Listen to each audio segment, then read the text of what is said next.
তাপসের কে যে বিজয়ী ঘোষণা করা হয়েছিল সেটি বাতিল চেয়ে আমরা আর্জি করেছি। নির্বাচনী ট্রাইব্যুনালের মামলার একটি রায় আমি পেয়েছি, তো সেই রায়ের পরবর্তী পদক্ষেপ কি হবে এবং কিভাবে সেটিকে কার্যকর করা হবে সেটি আলাপ করার জন্যই আমি আজকে আমাদের মাননীয় সিইসি মহোদয়ের সাথে দেখা করতে এসেছি। এটা এমন না যে ওয়ান ফাইন মর্নিং 5 তারিখ অগাস্ট 5-এর পরে আমার মনে হয়েছে আমি কোর্টে গিয়ে একটা রায় লিখিয়ে নিয়ে এসেছি। এই মামলাটি কবে করা হয়েছে আপনারা খোঁজ নিলেই জানতে পারবেন।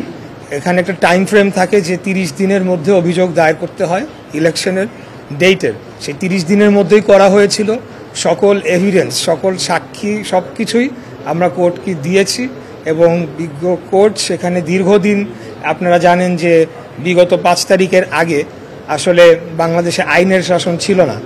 এই মামলার নিয়ম হচ্ছে 180 দিনের মধ্যে এটার নিষ্পত্তি করতে হবে, কিন্তু যেহেতু আইনের শাসন ছিল না এবং আমার অপোনেন্ট যে ছিল তাপস, সে সরাসরি কোর্টে হস্তক্ষেপ করত এবং আইনকে প্রভাবিত করত করে সে এই মামলাটিকে বহুবার বাতিল করানোর চেষ্টা করেছে।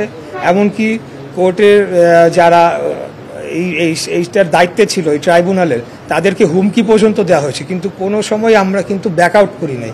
আমরা যেভাবেই হোক বারে বারে টাইম পিটিশন দিয়ে হোক আবেদন করে মামলাটি আমরা চলমান রেখেছিলাম এবং পরবর্তীতে এটার যে ডিউ প্রসেস হয়েই আমি রায়টি